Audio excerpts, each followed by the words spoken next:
All right, Nate, thanks for coming on to Syntex 5 with the Central Texas Business Podcast. Why don't you go ahead and tell us about yourself and what you guys are doing here in Central Texas? Okay, my name is Nate Navarro. I'm the owner at BridCreek Roofing and Construction. But more importantly, married to Melissa, and we have 4 daughters together that we're raising here in Central Texas, which is, I didn't see coming. I grew up in Seattle, Washington, a Washington Husky fan from the corner of the country. And when I was about 26 years old, I relocated to Austin. At the time, I played in a band. And of course, every band wants to move to Austin, Texas, right? Yeah. So I ended up in Central Texas there, living in Austin. And then I met Melissa, who was living in Austin at the time, but she's from Temple, Texas.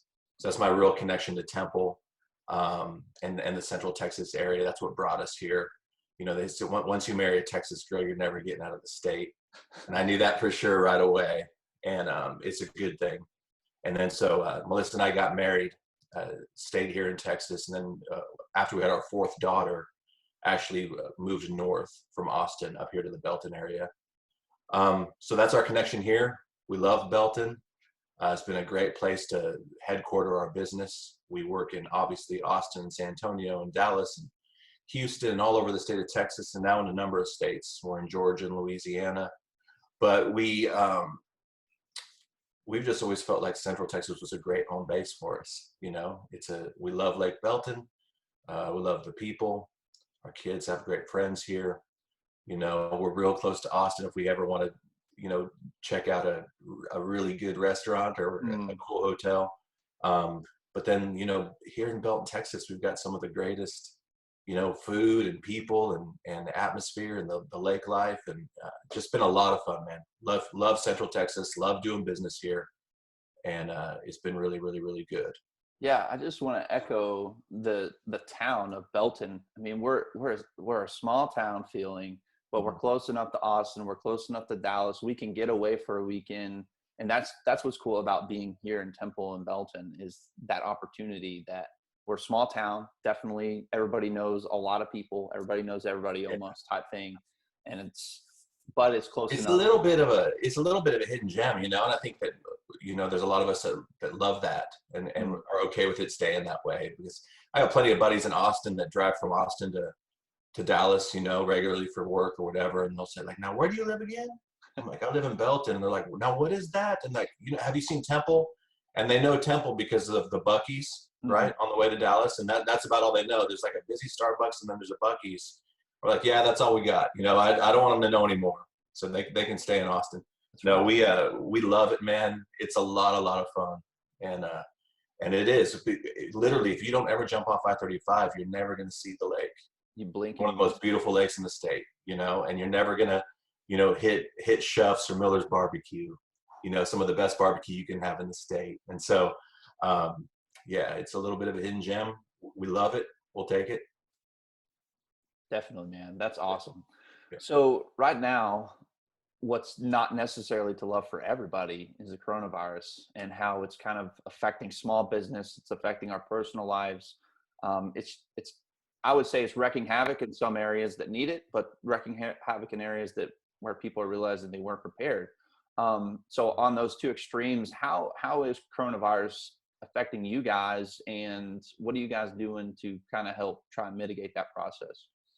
Yeah, man, that's a great question. It's very timely, right, for our world right now. You know, when I first found out, you know, I was living normal life. You know, this came out of nowhere to me. I'm sure like it did the rest of the country. But the first part of the year, I mean, we had traveled a lot. We did a trip to Mexico with all of our sales guys, our top sales guys from last year. We had done a trip to Las Vegas with some good friends. We had spent a weekend in Florida around spring break time. And then we get back from that, and it's like in a matter of days, everything got shut down.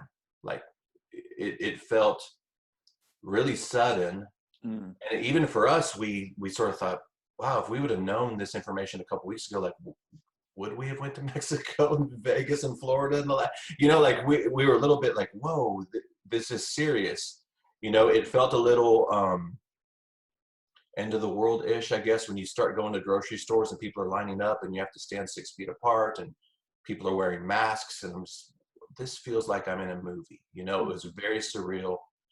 And, you know, my first instincts are obviously as a husband and as a dad and as a business owner. You know, how do I respond when the world changes? Mm. You know, and you have your natural, you know, fears as a human, because, you know, I'm not sure what's going on myself, yet I'm responsible for Melissa, I'm responsible for our 4 daughters, and I'm responsible for this company that I'm leading. Yeah. And so as I try to figure out and navigate this thing, there's other people looking at me saying, what are we going to do? And so first of all, you know, from day one, I've said I'm not a medical expert. You know, we should listen to what the authorities are telling us. I'm not a political or a health expert. Mm. And so I want to stay in my lane for sure where that stuff is concerned. But I did feel very strongly from when I knew that this was very serious, that what was very, very important to me is a couple of things. One, that leaders don't panic. In a time of hardship, in a time of tragedy, leaders don't get greedy. Leaders don't just look out for themselves, but leaders don't panic. Leaders look for opportunities to serve. They look for opportunities to protect. You know, they look for opportunities to get creative and look out for the people around them. But they certainly, panicking is not an option. And so from day one, Melissa and I said, you know, for our family, we're not going to panic. We're going to be wise. We're going to be smart, but we're not going to, you know, we're not going to go buy every roll of toilet paper and all the hand sanitizer and ground beef for 3 years. We're just not going to panic, right? Now, you know, we've gotten low on toilet paper a few times, right? Maybe we should have joined the rush, but we're surviving just fine. Right. And then as a company, I just said the same thing to everybody. I said, hey guys, we're not going to panic. We're going to lead. And that's what we're doing. And then to sum it up with the company, I really took the stance and the belief that although the world has changed, and, you know, gosh, it didn't take long, right? The world changed in weeks. Yeah. I feel like we've been locked down for months. It Someone does. told me the other day it's only been 3 weeks. I feel like it's been 3 years, right? And so the world has changed, but our calling has not. Hmm. So whatever I was called to do 4 weeks ago, 6 weeks ago, 4 years ago, I'm still called to do today as the world changes around me. If that's to lead and provide for my family, if that's to lead and provide for my daughters, if that's to lead and provide for the guys in the company, that hasn't changed one bit. And so we've had at BridCreek Roofing we've really come together around that idea that, guys, the world's changed, our calling hasn't. We're still here to help people. And so that's what we've been doing, man. We've been about our business. Now, obviously, we have to do it a certain way. Mm-hmm. I'll be honest with you. There's, you know, as things begin to get shut down and locked down, there's this idea of being an essential business, right? The local officials and the state officials will say, everybody stay home, but if you're doing this, then you're deemed essential. Right. And so be smart, but keep working. And so roofing was one of those categories that was deemed essential, you know, for some very obvious reasons. If someone's got water coming into their home, it's a massive health hazard if they don't get that problem fixed. And so we understood from early on that we were going to be deemed essential, but at the same time, we never wanted to wear that as like we're proud, like, hey, we're essential, you know, look at us. Right. Because there's a lot of people suffering in our country right now, in our community right now. There's a lot of people whose jobs aren't considered essential that no longer have jobs. People that were living paycheck to paycheck. People that don't have any reserves, that are overnight in trouble with how they're going to pay the rent, how they're going to do groceries, because their job wasn't quote unquote essential. And so the last thing that I'm going to do or we're going to do is wear essential as some sort of like, hey, look at us, you know, pretty essential over here. That's definitely the wrong stance to take. But we do realize that what we do is important. And so, yes, we've acknowledged, okay, we're essential with a lot of other people, right? I mean, Mm. one of the funniest ones I saw on the list at first was the liquor store. And it actually made a lot of sense to me. I was like, man, if everyone's staying at home, everyone's going to want to get some good wine or something, And so there's long lines at the liquor stores right now, HEB is obviously essential, Walmart looks like they're essential. Um, and fortunately, we get to keep working and helping people with the roofs. But it was important for us to not only to not lose who we are, which is to be helpful. Mm. So I say primarily, if we're going to be essential during this time, we're also going to be helpful. We're not going to go off of that. And so we're a consultant. We're here to serve homeowners. We're here to help them through a process. We're here to help them protect their homes, which is their greatest asset. And so we're just here to help. We're essentially here to help. And then we thought, even just as important as acknowledging that our work is essential, and just as important and doubling down on the fact that we're going to be helpful, is this: to respect the community and the people around us. We've got to be careful. Mm. That means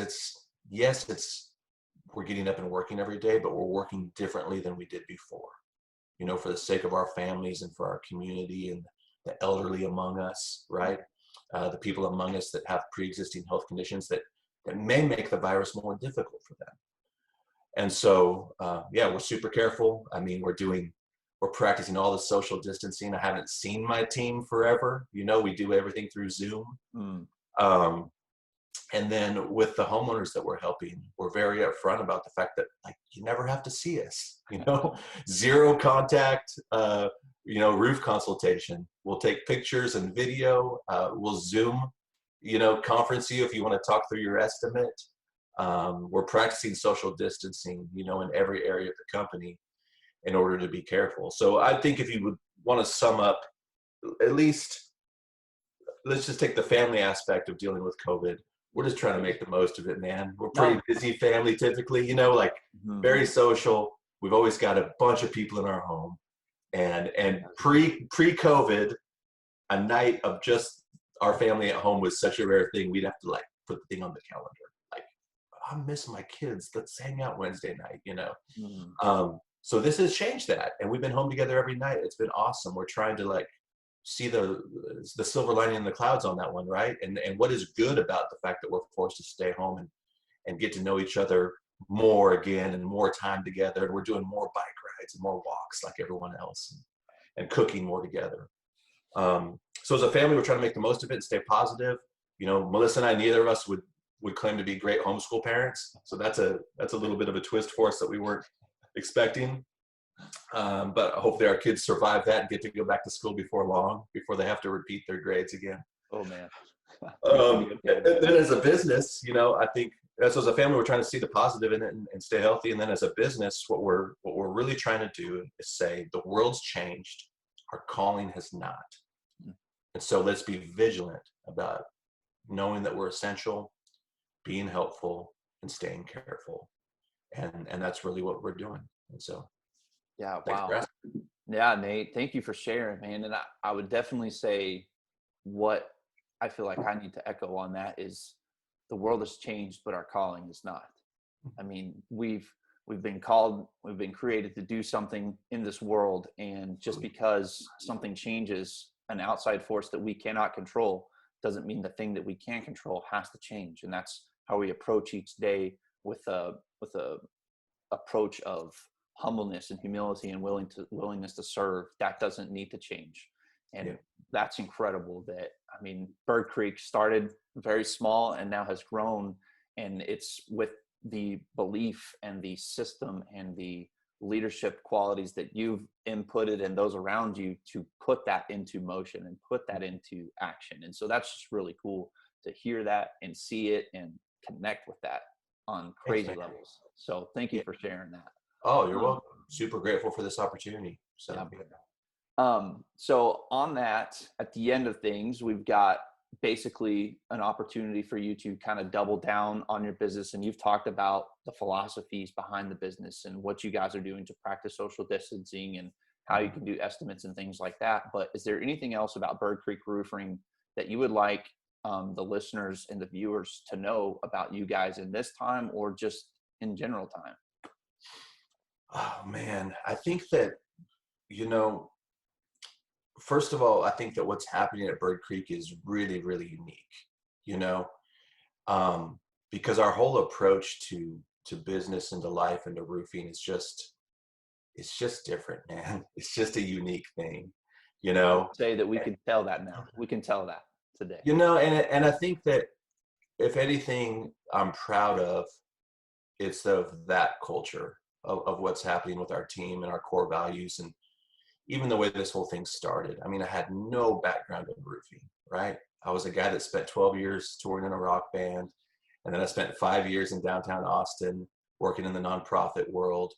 And so, you know, when we moved here and I got into roofing, it was completely by accident. Um, but it's then that I really discovered my calling in business, which is to create opportunities for other people to succeed. And so that's what we do. You know, that's my job. I wake up every day and I've given myself a job description, create opportunities for other people to succeed. People, I thought you do roofing, kind of, you know. What I'm really trying to do is help this group of people around me and the people in the community succeed at a higher level than they did before. Mm. And so we have a really unique way we approach everything. And that's not to diminish our competition or to say that our competition that does things more traditionally is wrong for what they're doing, you know, or anything like that. In fact, I have a real firm belief that I really don't even think about my competition. And I know that might be weird for a business owner, because I hear a lot of business owners saying, well, so-and-so's doing it this way, so-and-so's doing it this way. I give my competition zero thought. And it's for this reason. Every minute that I spend thinking about my competition is a minute I wasted that I could have made myself and my company better. It's sideways energy, right? To think about what your competition's doing. It's borrowed from, you know, Saban. You know, he prepares Alabama every week. It's like, I don't care who we're playing. We're just going to be the best Alabama we can be. Right. And so that's the mentality I've taken from day one. You know, a lot of people in small business get so caught up and worry about what so-and-so down the street doing, what so-and-so in the next city doing. And I just tell my guys all the time, if that stuff even starts to creep up, every minute you think about your competition, you wasted that minute. That was an opportunity you could have had to get better yourself. And so, yeah, I think that's BridCreek's uniqueness. You know, we really believe that sales isn't sales. We believe that sales is about being a helper and a consultant.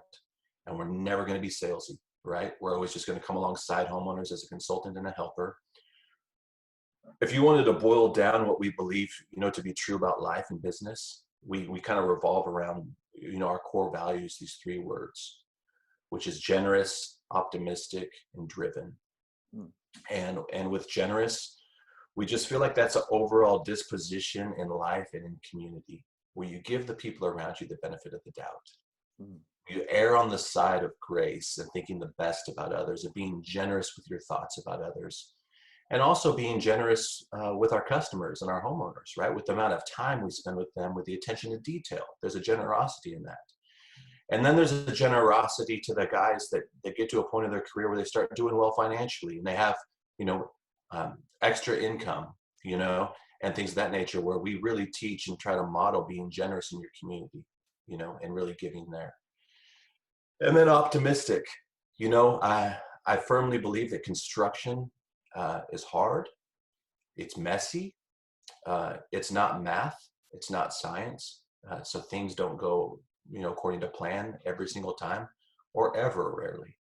And so if you're going to make it in the roofing business or in consulting in the construction business, you're going to have an optimism where you take every failure, every frustration, and you just use it as an opportunity to get better. That's what we teach. Don't, you know, let's not complain. Let's just look at the thing. Let's learn from it. Let's not repeat it, and let's get better. And so the guys that make it, you know, in this company and in our organization and in our line of work tend to be people that are optimistic. They can see their way through issues and live to fight another day. So we believe in generosity, optimism, and then driven. We just think that getting up and working is just the good old fashioned work ethic. You know, the guy or the gal that wants to get up and work hard every day for their family, you know, I really believe has a great opportunity to succeed in this country. Mm. You know, there's a lot of opportunity out there right now. And there might even be people that say, well, look what's happening with COVID. What do you mean? I just lost my job. Or it's like, you know, this will pass. Mm. And in the meantime, there's a lot of people hiring. You know, there's a lot of people that need help. You Definitely. know, if people stop buying roofs, man, I will line up at HEB to start stocking some shelves, because there's no way they can keep up with the demand right now, right? Right. And so we just believe in good old-fashioned work ethic, that the guys we really succeed in the roofing industry are the same guys that mowed the most lawns when they were in junior high school, right? Right. And worked on the weekends when they were in college, Mm. and always were scrapping and battling and finding a way. And so that's the uniqueness of our culture, I believe, is that it's become a team and a group of people that are generous, that are optimistic, and that work hard. And if anything, you know, that's what I'm proud of. I don't necessarily take pride in how many roofs a year we do, or profit margins, or sales goals, you know, those kind of things. Those are all great. Those are all important and needed. But what really gets me up and motivates me is, can I teach another person tomorrow to do life, to do business, to lead their families in a way that's marked by generosity, optimism, and hard work? Wow. So Dang, Nate, that's awesome, dude. that's what we're doing. Yeah, you guys are doing, and the reason that y'all are growing, I really feel like y'all are sticking to those four core values, and it's a blend of the new school and the old school, in a sense that I believe that in the old school it was always just bootstrap it. You didn't care about anybody else's generosity, humility, and things like that. You just cared about working hard. And there's something to be said about hard work, and that's why it's something, Absolutely. that's why it's one of you guys' core tenets. Mhm. But to have the new school and bring all of that together, bring the whole individual together, that it's not all just hard work or all generosity. There are pieces that come in line with it. There's a whole view to this picture, and that's really cool, that how you laid it out for your business and the growth of that. And I think, as you were talking about profit margins and sales and things like that, it's a belief of mine that those things come from a good culture. Those things don't produce the good culture. Those things come from the good culture. If you have a good culture, I really believe that those things will come out of it. And that's why you guys have been able to grow that way. Oh Yeah, man. 100%. So that is awesome, Nate. One thing here at the end that I'm So, wanting to start anew is a thank you to give businesses an opportunity to say thank you to my wife, not specifically my wife, but my wife's in the ER, and mhm. so the hospital workers and the people that are, I would say, originally I would say on the front lines, but now I believe that we people are the front lines and they're the last line of defense for our disease. And so I just want to give you an opportunity to speak about how grateful and thankful that you are for those in our community, especially Baylor Scott and White being right here, who are serving those at that level. Like you guys are serving for sure. And so like there's a whole bunch of grocery store workers, roofers, construction, medical. Like I just want to give you the opportunity to say thanks on that. Yeah, man, light of the world, salt of the earth, right? Uh, Unfortunately, or fortunately, however you want to look at it, last year I got to spend 5 days at Baylor Scott and White with a health issue that came out of nowhere, and and I was up there for 5 days, and it was brutal, man. Personally and physically, you know, it was a hard thing to go through for me.